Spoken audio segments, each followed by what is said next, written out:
Hey everyone, and welcome. Today, we're going to dive into a really powerful strategy that can get you into big league real estate deals even if you don't have a seven-figure bank account. We are talking about real estate syndication, and we're going to break down exactly how it works. So, let's get into it. All right, so let's start with the big question, right?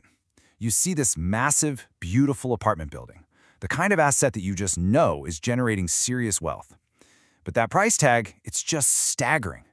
How does a regular investor, like you or me, get a piece of that action? Well, this is the exact problem that real estate syndication was built to solve. Okay, here's the game plan for this explainer. First, we'll lay out the core problem. Then, we'll introduce syndication as the solution. After that, we'll meet the key players and get into the rules of the game. Then comes the important part, weighing the risks and rewards. And finally, we'll help you figure out if this is even the right kind of investment for you. First up, let's talk about the challenge, what we're calling the accessibility gap.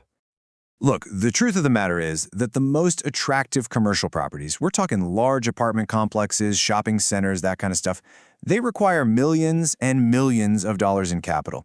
And that just locks out most individual investors, right? It creates this huge barrier to entry that keeps these high return opportunities in the hands of, well, a very select few.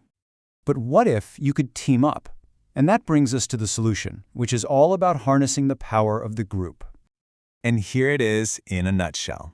A syndication is basically a team sport for real estate. Think of it like crowdfunding for an apartment building. A bunch of investors pool their money together to buy a property that's way bigger and potentially way more profitable than anything they could ever hope to buy on their own. It's all about creating access by working together. So how does this whole thing actually work? Who's running the show and who's putting up the cash? Let's pull back the curtain and break down the two most important roles in any syndication deal. First, you've got the general partner, or GP. They're often called the sponsor. Think of them as the team captain. They are the real estate pro who does all the heavy lifting. I mean, all of it. Finding the deal, checking it out, getting the loan, and then actually managing the property day to day. But here's the really crucial part you see at the bottom. They assume unlimited personal liability. That means if the deal goes belly up, their own personal assets are on the line. It's a huge risk. And then, on the other side, you've got the limited partners, the LPs. That's the investors. They're the ones who provide most of the cash needed to actually buy the place. Now, their role is totally passive. You're not getting calls about a leaky faucet at 2 a.m. And in exchange for being hands-off, their liability is limited. They could lose their entire investment for sure, but that's it. Creditors can't come after their house or their savings. Okay, so this slide just breaks it down perfectly. The GP is active, does the work, and takes on all the personal risk. The LP is passive, provides the money, and their risk is limited to just that money. Getting this difference is the key to understanding how these deals are structured. The GP brings the know-how, the LPs bring the cash. It's a partnership. Now, you can't just do this on a handshake. These deals are regulated by the SEC, and most of them fall under one of two rules. A 506B is kind of like a private friends and family deal. You can't advertise it, and the sponsor has to know the investors. It does allow a few non-accredited investors, though. On the other hand, a 506C can be advertised to everyone. But, and this is a big but, every single investor has to be a verified accredited investor. So you see the trade-off, right? It's between how widely you can market the deal versus who's allowed to invest. Okay, we get the structure, but what about the money? Let's get into the numbers, the fun part, and yeah, the scary part. Let's talk about the potential gains and the very real risks. Now this is the number that gets everyone's attention. A well-run syndication will often target average annual returns somewhere in the 15 to 20% range. That's a combination of the rent checks you get while you own it and the profit when it's sold. These are really powerful numbers, but I have to say it again, these are targets. They are not guarantees. So let's break down those rewards. You get passive income, hopefully.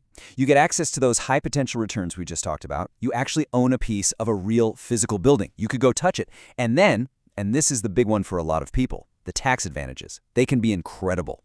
Depreciation from the building gets passed on to you, the investor, which can often shelter the income you receive, making it tax-deferred or maybe even tax-free. It's a huge perk. Okay. But here it is, the big catch. The price you pay for all that good stuff we just talked about is illiquidity. Once your money goes into the deal, it is locked in. You can't just wake up one day and decide to sell your share. You are committing to the entire business plan, which is usually 3, 5, even 7 years long. This is absolutely not a short-term investment. And being illiquid is just the start of the risks. You have basically no control, the GP calls all the shots. These deals almost always use a lot of debt or leverage, which is great on the way up but can wipe out your entire investment on the way down. Your success is almost totally dependent on the sponsor being good at their job and being honest. And finally, yeah, there are fees, which can get complicated and can definitely eat into your returns. So you might be thinking, isn't this just like a REIT you can buy in the stock market? Well, not quite. Let's compare them. With a syndication, you own a piece of the actual building. With a REIT, you own a share of the company that owns hundreds of buildings. The biggest difference is liquidity. You can sell a REIT anytime the market's open. And taxes. Syndications give you that awesome pass-through depreciation, while REIT dividends usually get taxed at your normal income rate. And, of course, the minimum to get in is way higher for a syndication. So, after all that, the good, the bad, the complicated, the biggest question is this right for you? Let's try to build a quick profile of the kind of person who's a good fit for this. So who's the ideal syndication investor? Well, usually they're an accredited investor. They absolutely have a long-term mindset. They're not trying to get rich quick. They are completely okay with tying up their money for years, and they understand the risks involved. And, this is a big one, they can afford to lose their entire investment without it wrecking their financial life. And most importantly, they're willing to do the hard work of digging in and really vetting the person running the deal. And honestly, if you take away just one thing from all this, let it be this. You are not investing in a building, you are investing in the general partner. Their experience, their track record, their character, it is everything. A great sponsor can make a good deal great, but a bad sponsor can take a perfect deal and run it straight into the ground. Your homework always starts and ends with the sponsor. So there you have it. Syndications can be an amazing tool. They offer a passive way to own a piece of a huge, institutional quality property with really high return potential and great tax benefits. But it's a trade-off, right?